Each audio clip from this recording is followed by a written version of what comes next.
y'all, it's Mary Hyatt, and I'm so excited that you're here for this month's topic, which is all about fear. Whether it's the coronavirus or a tornado in Nashville, or maybe just the fear of your health, the fear of ending up alone, or the fear of not making enough money. You get the idea. We've got a lot of fear circling around. So this month, we're going to be talking about how to manage that fear and come back to a place of equilibrium and balance. So let's jump straight into it.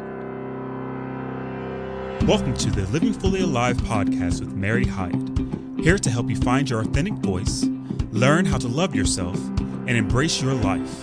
And now, your host, life and mindset coach, body love advocate, and doTERRA Presidential Diamond, Mary Hyatt. Hey y'all, real quick before we hop into today's episode, I am so excited to share a brand new resource with you. I have created a fear support kit just for you. It's totally free, and this kit includes a bonus audio guided meditation specifically created to help ground you and feel safe in your body. It also includes a PDF worksheet to help you rewrite your relationship to your fear, my favorite DIY essential oil recipes for combating fear, plus my number one mantra that I personally use for clearing out fearful energy.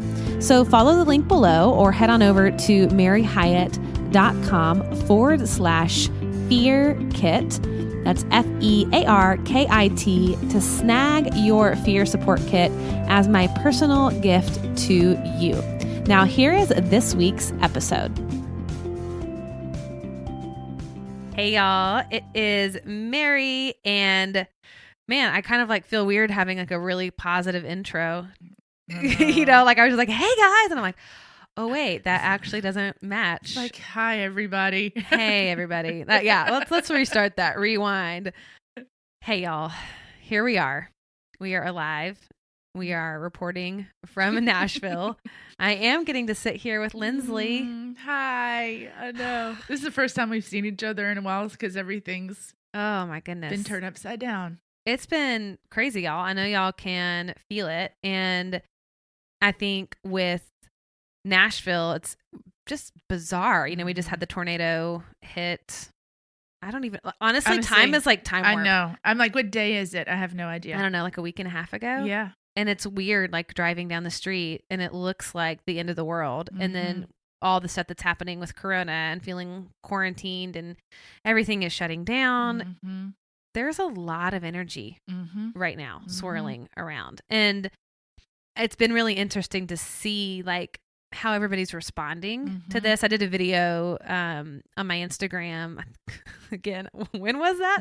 A week ago, I think. But I was just talking about how when this fear gets triggered inside of us and all this stuff is happening that's out of our control, we all have kind of an individual response, like a fear. It's almost like our pain body, our fear body that gets activated, that is primal. It's you know, can we make a joke about the toilet paper? Right, exactly. But honestly, I have so much empathy. Yeah. Because it's this is triggering some of our most primal fears of survival. Yeah. And we all kind of get to have our own journey through that. I mean, I've talked to so many of my clients as I've walked them through, how do you pivot in your business? How do you move through the fact that you have clients that can't come into your business anymore and you have to move this to online or whatever. It's we're all kind of having to navigate in real time super, super quickly. So let's just do a check-in. How you doing? I know. I mean, really. I know. In this hour, in this moment, right? Because it does feel like moment by moment. And you know, and especially when you're in survival mode for me, I this is how I am anyways. It's it's not really taking it one day at a time. Sometimes it's really taking it 1 hour at a time. And so I've noticed I fluctuate between feeling really calm and peaceful to freaking the you-know-what out, to being really scared. Yeah. And then coming back to hope And I just kind of cycle through a lot of those emotions multiple times a day. Today, I'm feeling a lot better. Yesterday, I was feeling, I guess another feeling I'm having is that constricted feeling where I want to pull in all of my energy and just stay at home and just like not really, even interact with the world around me, which I know we're kind of supposed to do right now, but I can feel it on an energetic level too. Yeah. So it's kind of hard for me to just be real expressive or kind of even like checking on people or FaceTiming or, like a lot of people are saying, how you doing? And I don't even really want to respond. It's a strange feeling. Well, I think we have to acknowledge as well that like collectively there is a palpable energy circulating in the air that is taxing our electromagnetic field, that is taxing our energy centers, it's taxing our emotional well-being, like beyond like what we're feeling personally. It's like we were just saying before we hopped on here, just how exhausted we felt. I took a nap yesterday for like 2.5 hours. Yep. And it was that deep drooling on my pillow sleep. Yes. And it's like that feeling of, even if you are in a state of maybe feeling peace and feeling like, okay, we're going to get through this, there is the collective that we're picking up on, that our bodies are sensing and feeling. And so just to kind of notice and check in, like that's sort of, well, I'm just going to say, it's totally normal to feel extra tired, not really have energy to want to talk to people or feel extroverted. And I don't know if you felt this way. This is kind of something I've been navigating in my mind, is like, let's go back to the comparison game.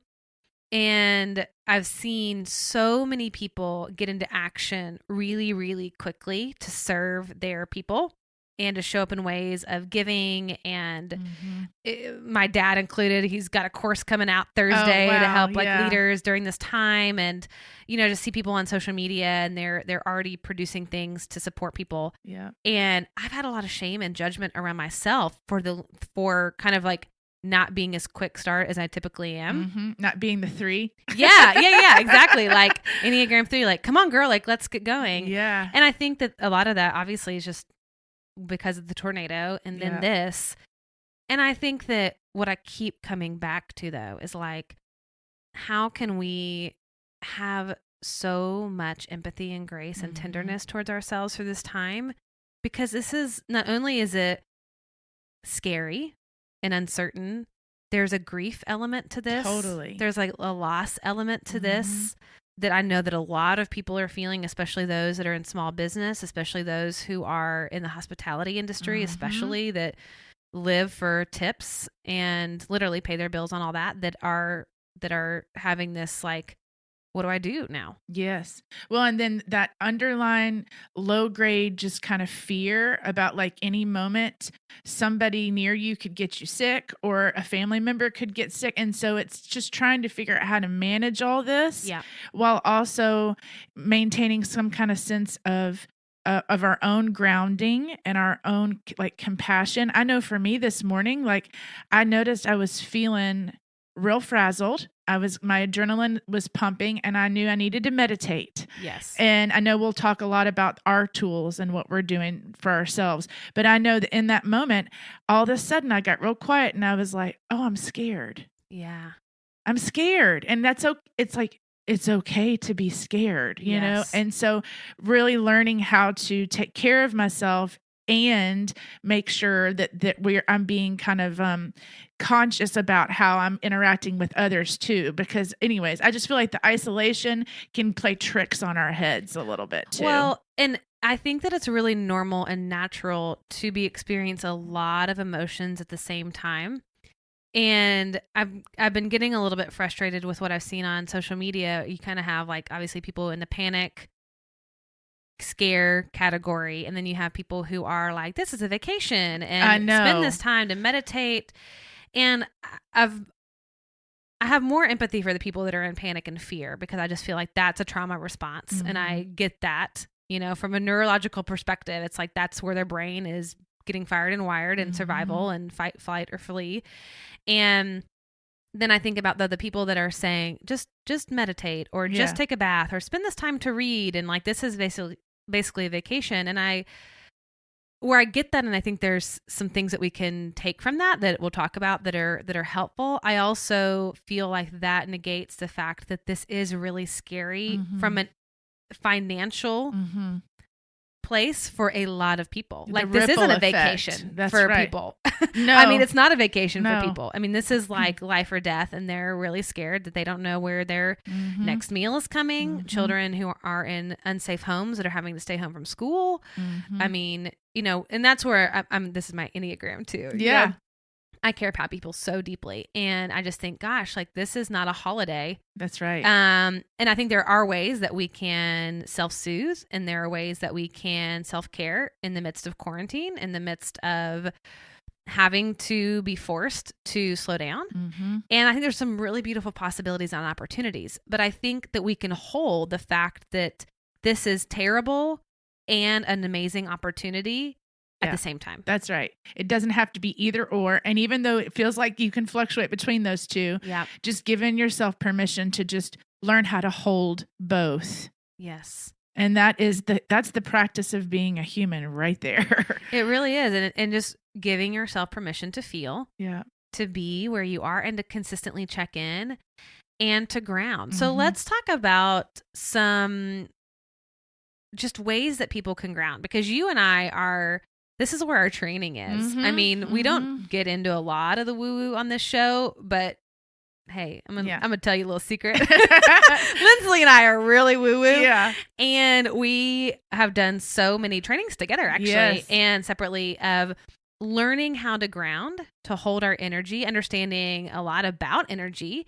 and how we feel emotionally is exactly related to that sense of energy, our energetic body, which we can again feel collectively right now. And there are ways to charge up your energetic frequencies. There are ways to feel more grounded and centered and safe and secure, even in the midst of a lot of turmoil.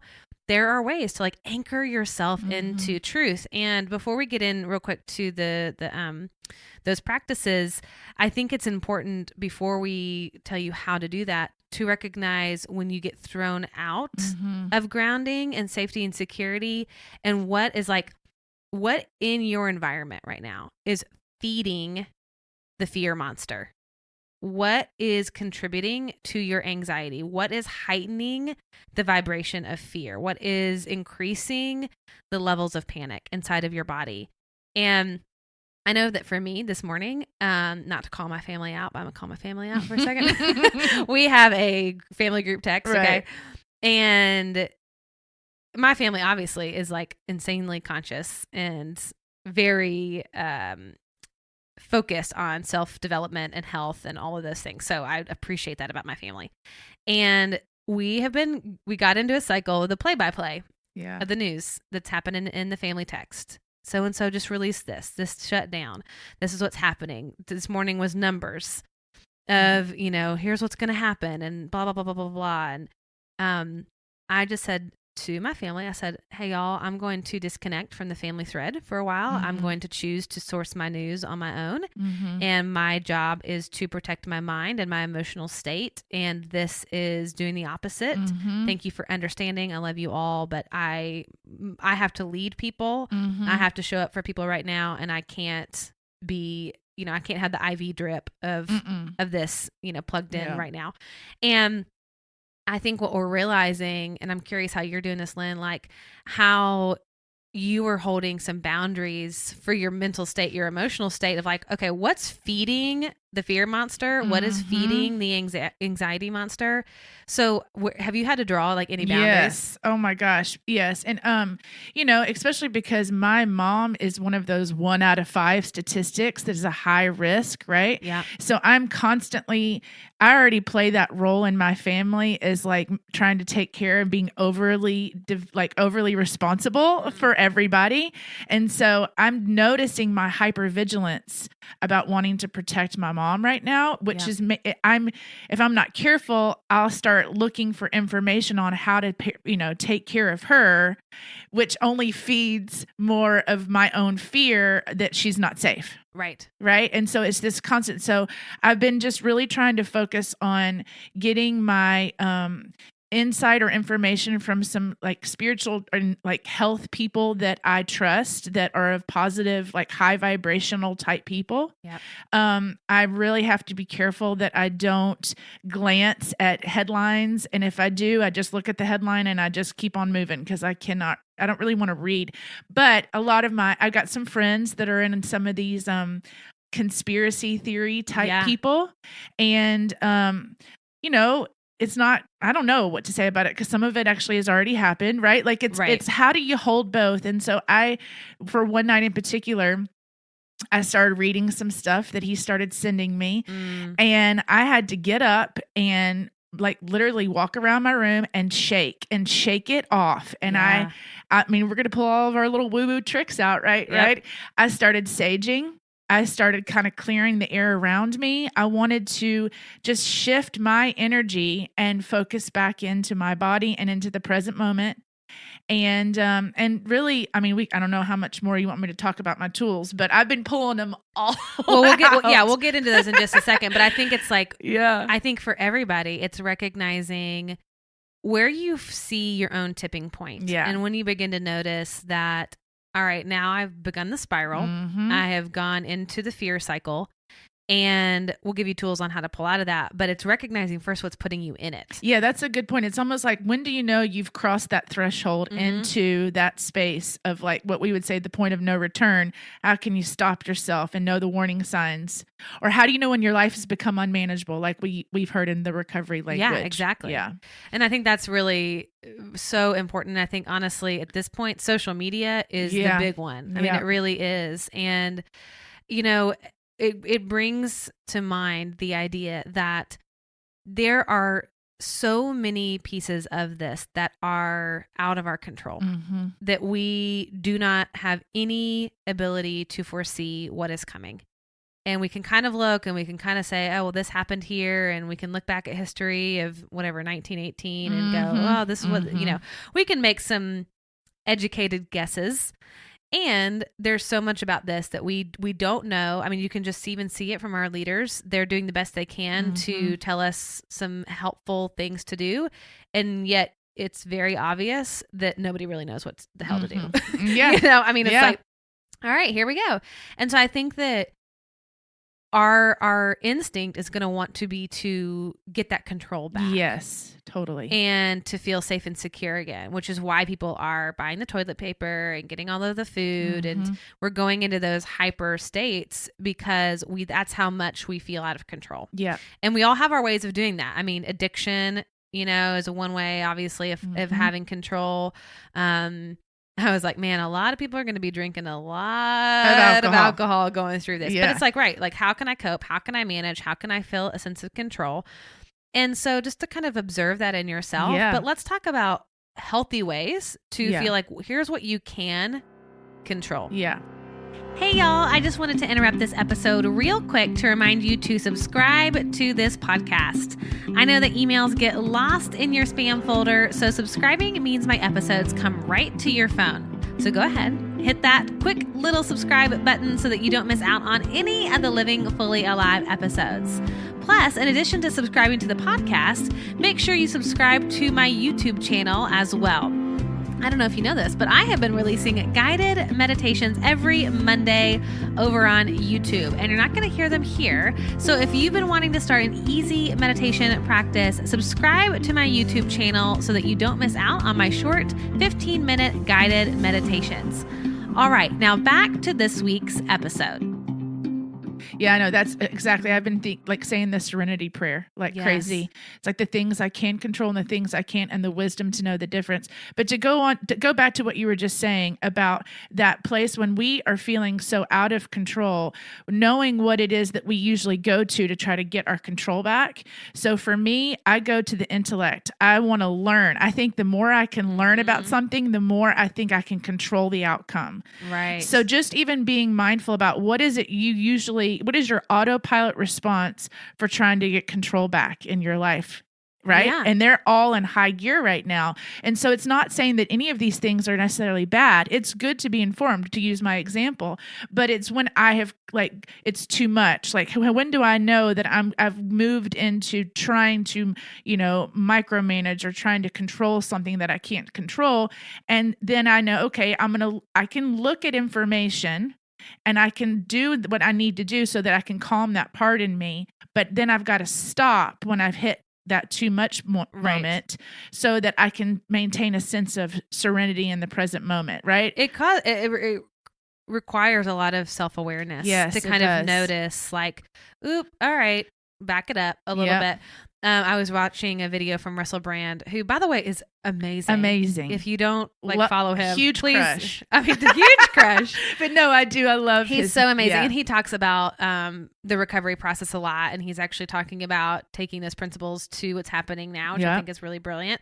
But he was talking today about the idea of wisdom fear versus neurotic fear. Yes. And I think that there is a wisdom fear. Yep. There is a place where we want to be diligent, like washing our hands and taking our vitamin C and using our essential oils and social distancing, all of those different things. That's a wisdom fear. Yeah. And you know what else? If you were not careful, some of our religious and spiritual communities that are going to, like, what we call spiritually bypass, be like, oh no, everything's fine. We're all good. God's got this. Yeah. Everyone's going to be fine. I'm covered in the blood of Jesus, or I'm going to do a meditation. It's kind of like knowing the balance of wisdom. Yes. And then using even spirituality or religious connotations to try to bypass what needs to be dealt with too. Well, hello. I mean, it's control. Yeah. I mean, and it's what we can say and do to feel safe. Yeah. And I think that there is truth. It is out of our hands. And I hope to God that everybody listening has the ability to rely on a higher power to trust. Absolutely. Because it is a real season of surrender. Yeah. But there is maybe we put in like a different category here, which is complete denial. Yeah, that's right. So there's the denial part, but I think there's the wisdom, and then there's the neurotic fear. And that's where you see people doing things that kind of don't even make sense. Yeah. Like, if the world were ending, do we need toilet paper? Like, that's the thing we're going to get. Like, that's neurotic fear. Yes. Right. That's like trauma response that really doesn't make common sense. Yeah. And so kind of noticing where we are coming and showing up in our neurotic fears and giving ourselves grace. Totally. I mean, Lord, this is the time for us to have so much grace on ourselves, and also to behave honorably with integrity, to champion love above all else. I mean, this is a communal collective thing. Yeah. Like, we have to band together, but just to kind of observe, like, the self-awareness piece of what is feeding this, where's my tipping point, how can I kind of bring myself back to truth, back to what's real. And I think that I think that that requires a lot of the tools, using our tools. So let's share some of our favorite tools that we are using to come back to grounding, to security, to safety, to light, and to love. You mentioned shaking some stuff off your body. You mentioned saging. What else have you been using that's been really helpful? Things that get me in my body. So connecting me to my senses. Yes. And so I know you do this too, but I, in the past, have had, anxiety attacks throughout my life or whatever. And so getting me to where I can focus on, I've recently heard a tool. I think it was Elizabeth Gilbert just posted this, and I had heard this before and I loved it. It was focus on what are the 5 things you see. It's called the 5, 4, 3, 2, 1. See 5 things with your eyes, hear 4 things with your ears, 3 things that you smell. What was the other? 2 things you taste. And then what would the other one be? 5 touch, maybe so. Yeah. We need to double check this little exercise, but it doesn't even really matter which ones you do, as far as making sure you activate all 5 senses. Yes. And the point is just to get you to where at the end of it, you're fully connected to the present moment, and you're able to know and feel and sense yourself right here, right now. Yeah. And that's mindfulness. I mean, it really is. It's like, because our mind goes to worst case scenarios so easily, and we can start fantasizing about what's going to happen and what we're going to do. And we want to be prepared and make a plan and, you know, and it's like, let's come back to the reality of now. Yeah. Our power lies in this moment, in the now. Yeah. And I have been doing a lot of calling in the light. So that's why I offer guided meditations. I love it. And y'all check out the last one I did, because it's specifically that last 2 that I've done that are specifically for this time. But for me, it's like 2 different things I want to focus on in my imagination and my mind. One is being rooted. And so I literally think about 2 roots growing down from my sits bones that go down through our world, our houses, our cement, the layers of rock and soil, the grass, moving down into the layers of the earth, and then imagining like what's anchoring the base of my spine, and these roots wraps itself around the center of the earth. So it's like there's this connectedness of like, I am rooted. I can feel my feet. I am connected. Like there is something so powerful about earth energy, about Mother Earth energy. And you think about that, the ability for the earth to restore, to provide. If you think about like, we are dependent upon this earth. And this is not like hug a tree conversation. This is just like reality. Like we are dependent upon this earth, and the earth has a specific energy. And I know that you focus a lot on this with your feng shui, and you work with the elements of earth, fire, wind, and water. And so talk to us a little bit about why it's powerful to feel yourself like actually connected to earth, and how that can regulate yourself. Well, I mean, you just nailed it. I think if anything, not to be so airy fairy, but there's this, like, we are a part of the ecosystem of this planet. To think that we're separate from it makes us feel disconnected and like we don't belong here. Yeah. Right. And if we're not careful, we're going to be trying to figure out how to get off this planet when really we are a part of this. And there's a sense of safety and security and trust when you feel that you belong somewhere and that you're a part of something, which is that first chakra place. And so just anchoring yourself in like that, it starts making you realize that how that you talked about the root system.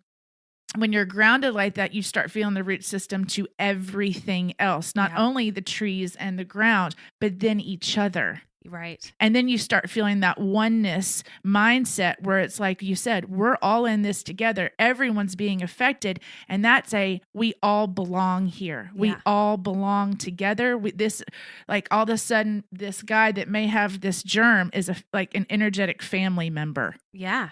And it's like we're all making decisions that are in for the good of everyone. You know? It's like staying in even when you don't want to. That's right. Not because you're just trying to protect yourself, but because it's going to affect somebody in your life, a stranger you don't even know, and how dependent we are on each other. Yep. And I think when we can anchor in to that earth element, and like I said, I really just visualize, like I close my eyes and I see these roots growing down, and I just bring up life energy from the earth, and I breathe that in. So like on an inhale, I imagine the energy of the earth, that connectedness, that sense of belonging and safety. I pull in that emotional, energetic frequency through my breath. So it's like inhale, pulling up all that energy from the roots all the way up to the crown of my head.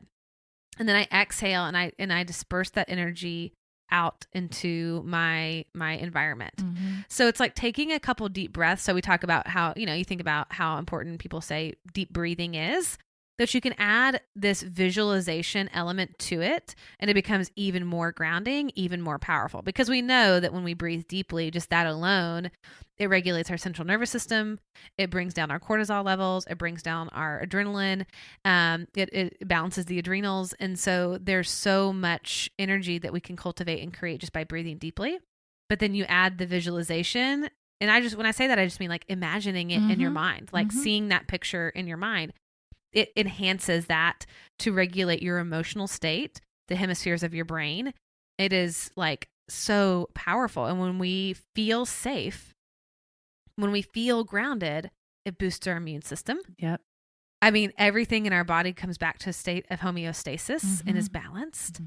And not to mention just the fact that emotionally we can show up and serve and love other people when we're sane versus going crazy. Yeah. Well, and what you're saying is when we feel safe, everything calms down, which makes us feel more open and receptive to ideas, other people, creative possibilities. It also gives us, remember when we talked about Esther Perel, when she said that sense of pleasure comes only when you feel safe. Right. It's like right now, people trying to come up with what they want their year to look like or the next month. It's really hard when you're in survival mode, right? Exactly. So what's necessary and needed right now is just to be able to create a sense of safety enough in your body so that your cortisone levels and everything else aren't so spiked that you can't seem to make good decisions or have creative vision about just kind of seeing other people and how you're affecting others.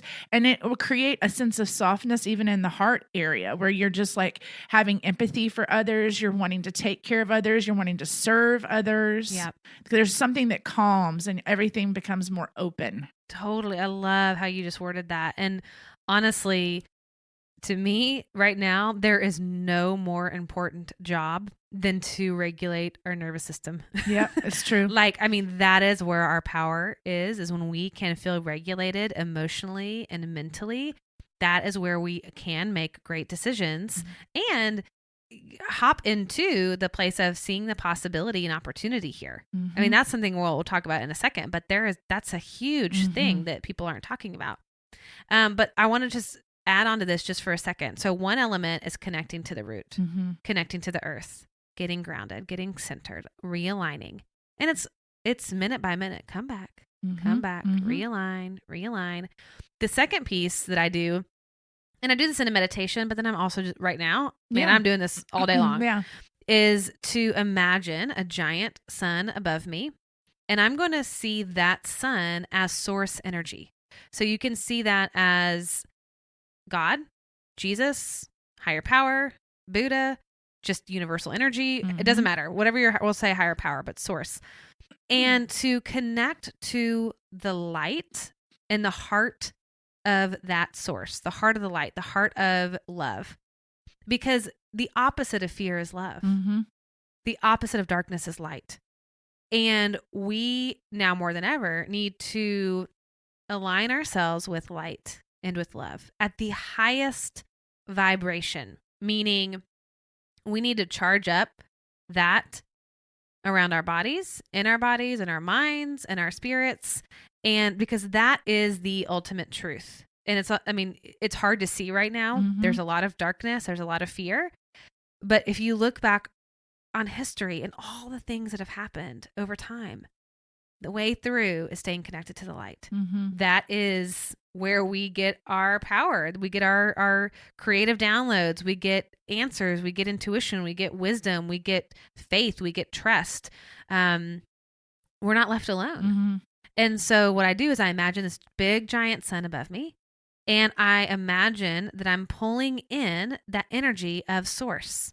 That is like a download, an energetic download of light and love at the highest vibration that comes through the crown of my head and it radiates all the way down my spine, illuminating everything in my body, my organs, my tissues, my muscles, everything. And like I said, I have a guided meditation on how to do this. So check it out on YouTube.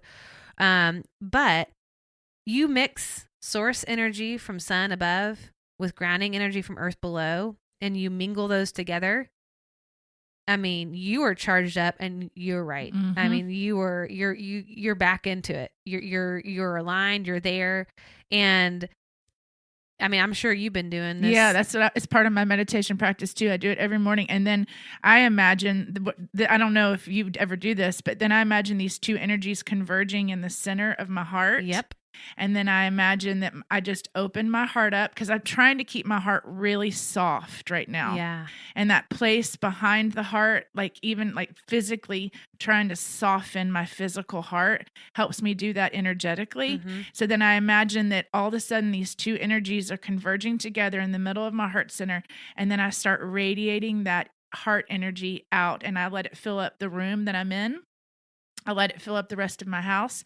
I send it to my neighbors. Yep. I send it to my family. I start visualizing it spreading across Nashville, spreading across Tennessee, America, and then let it come around the entire planet. Yes. And then I visualize like light, pure light, healing energy, and unconditional love radiating from my heart all over the entire planet. Totally. I do the exact same thing. Yeah. Hello, we've been trained. I know. We've been trained in this. But it's like, so the inhale looks like inhale, you pulling up from above, down from below, converging at the heart. And then on the exhales, when you spread and expand that energy out, and send it. And I like to think of that light. Everywhere that light goes and touches, those people are restored. Yeah. They are renewed. Rejuvenated. They are rejuvenated. Yeah. And that it blesses them on every level, cellularly blesses them. Yeah. And so you can do this. Like, this is a practice of using these tools to ground yourself, to feel safe again, and then also extend this out. Yeah. It's like we got to get right with ourselves, with our own energy first. Yep. And then we can move that energy out to then give to others. And that's really what this is about right now. I remember when you said something, I guess it was last week, about creating the, like, in your mind's eye, a vision of what you want it to be. Yes. And so I would just encourage everybody to be really, like, notice how you're praying, notice what you're thinking about. Like, don't pray from a place of fear as much as it is like even visualizing and setting this intention and this energy out with how you want it to look on the planet, how you want your friends and your family and the government and the all these institutions, how we would love to see it in the ideal situation. Totally. Like seeing everybody in their wholeness. Yeah. In full health and their highest selves, and like holding the space for that vision. That's powerful, because let's be honest, we don't need any more encouragement to play out in our minds the worst case scenario or what's going to happen, or go down the rabbit hole of that. And this is not a denial, because we've got enough of that going on. This is to try to bring some equilibrium back to the balancing scales, to say, how can we hold everyone, everything, every person in their wholeness, and seeing that is already completed and done. Yep. Like seeing into the future, a future that we want to live in, a future that we can kind of attach ourselves to. It's like there's nothing wrong with that. Mm-hmm. That is a really healthy practice to visualize the best case scenario. Yeah, and I will say though, just a reminder, you've got to do your own nurturing and your own self-care first before you can really start trying to visualize, a happily ever after kind of thing. And so It's kind of like we were saying, you got to hold both so that you're going to know when you're in a place energetically and emotionally and physically to be able to send that light out. Yep. And you're going to know when you need to do it for yourself. Totally. Yeah. It's both and. Yeah. I mean, it really is. It's really, it's yourself first, and then it's offering that. And that kind of brings me to, as we think about these tools, it brings to mind a Tony Robbins quote.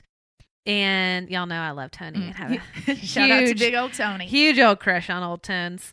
But I remember he always talks about how your personal power lies in your ability to take action. Mm.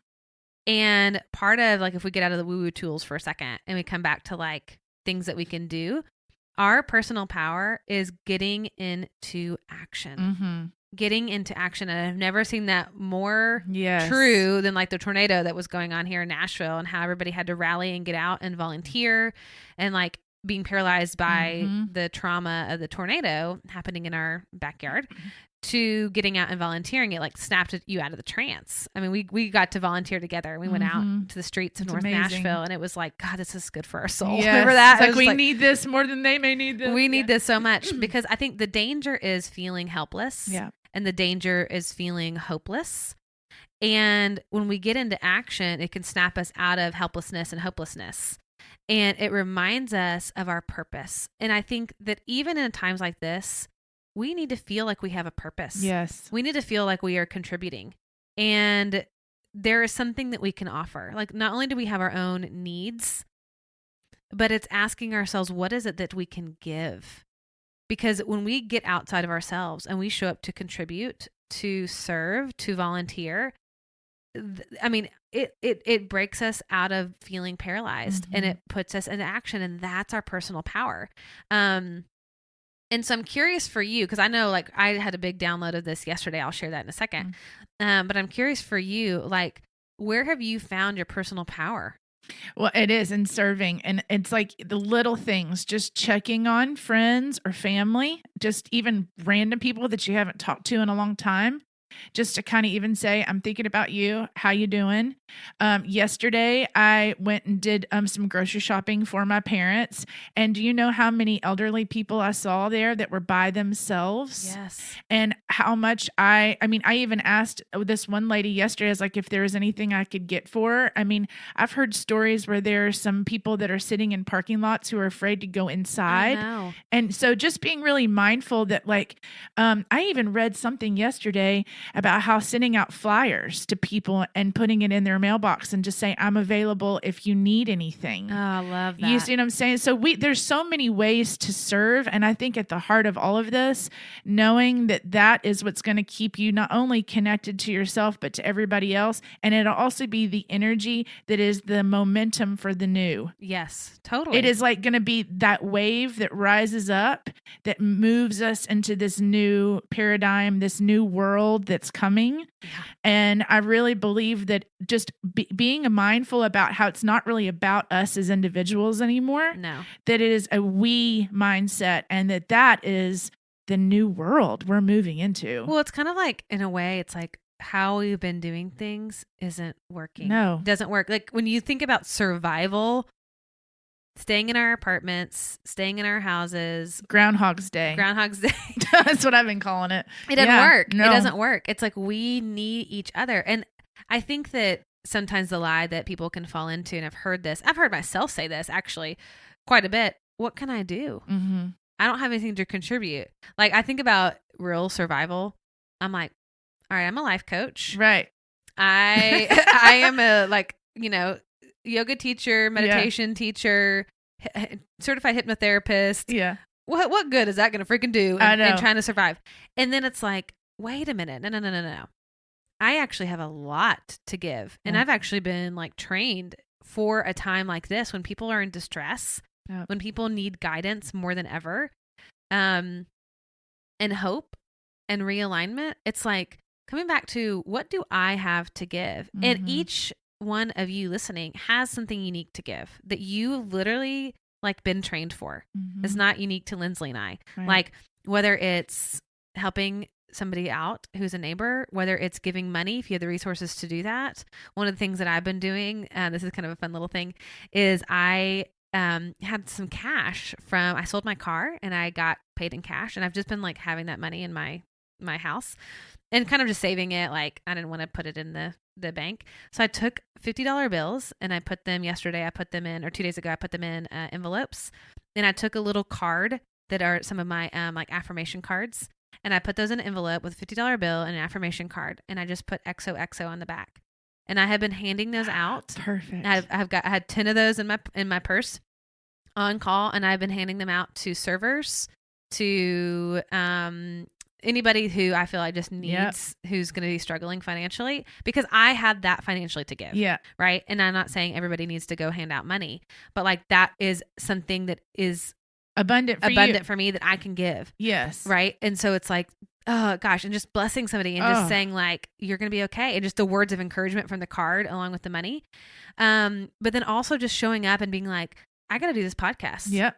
I got to offer my people. I sent out an email yesterday to people asking them what they needed: yoga sets, daily habits, meditations. Like, what do y'all need? And everybody's like, yes, all those things. Yes. And it's like, each of us has a part to play. Yeah, and each of us have our own level of abundance. It's like I have an artist friend. She's an incredible painter. She's wanting to help people do the next 30 days some kind of art project to stay in their creative right brain. Yes, I love that. You see what I'm saying? So it's like whatever your version of abundance is, where you've already got these natural abilities, these natural ways of doing things that may not seem very important to you, but I guarantee you they would be an offering. They would be something that would be a lifeline right now for somebody else. And we really need to be asking that question: how can I give? Yeah. And also speaking up for our needs. Yeah. I mean, it's like we're going to have to be vulnerable during this time to ask for our needs to be met if we can't meet them ourselves. And so there's there's give and take that's happening right now. And I think if we come back to, again, tools, it's like control the controllables. Yeah. And I think one of those is your daily routine. Totally. Like our daily routine is a controllable. Like, especially for those of us who are at home. I know some people still do have to work out in the field, but for those of you that are home, and as things develop, we might all be forced to be home. What can you do that feels like normalcy? You know, this is not the time to ditch your workout routine. This is not the time to drink yourself into a hole. Yeah. This is a time to really up those practices of self-care and like kind of as best you can with innovation in a lot of ways, but like, how can you continue to love on your body? Yeah. How can you continue to feed and nourish your body? How can you continue to kind of like have some daily hours where you're working certain hours and you're off certain hours where you aren't on your phone all day checking social media? Yes. Like where you have some boundaries of that, but like sort of staying to your daily routine to stay sane. Yes. And to keep your mind occupied in a healthy, constructive way. Because like for me, I live by myself. Yep. I'm a single woman, no kids, no partner, right? So I have to be real careful because if isolation can kick in pretty fast. Yep. And I'm already a 7 on the Enneagram. So you can just imagine I've been going a little cuckoo. No, I'm just kidding. But there's that element of like, I am trying to learn. I'm doing all my, like I buy courses online all the time, right? I'm actually following through on some of these courses. I'm reading.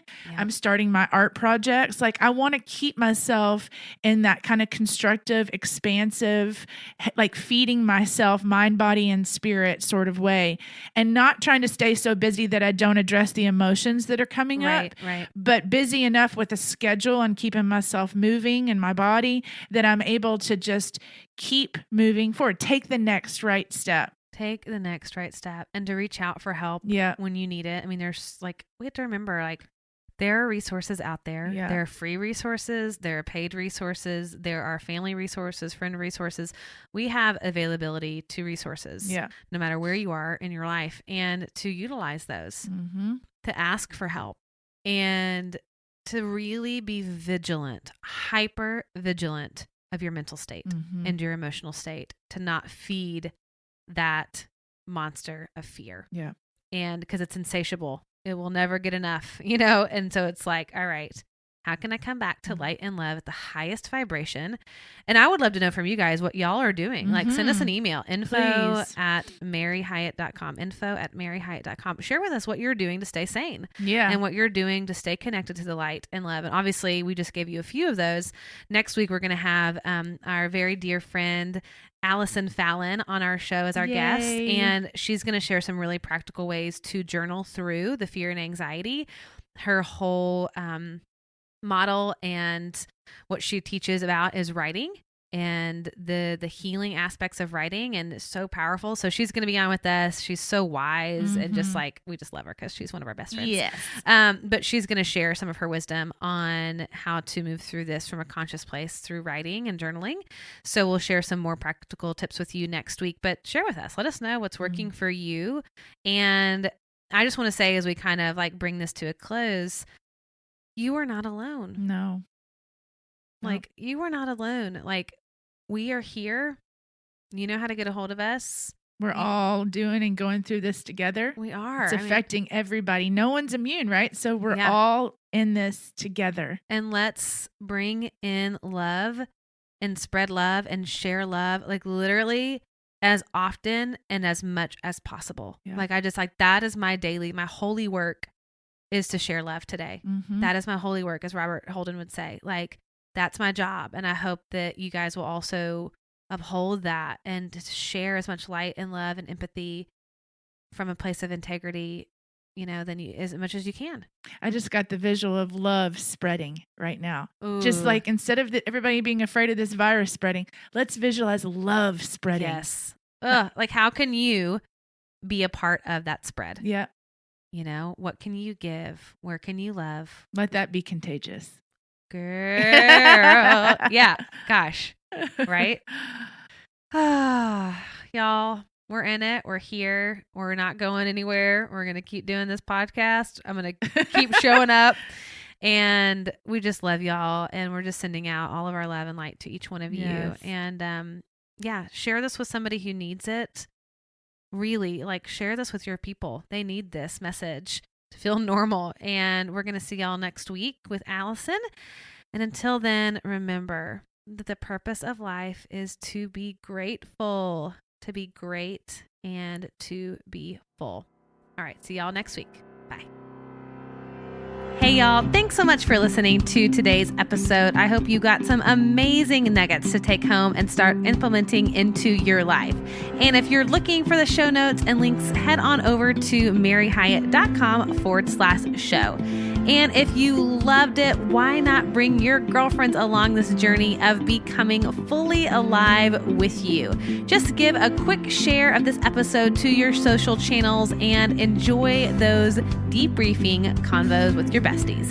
Thanks again, and I can't wait to connect with you next week.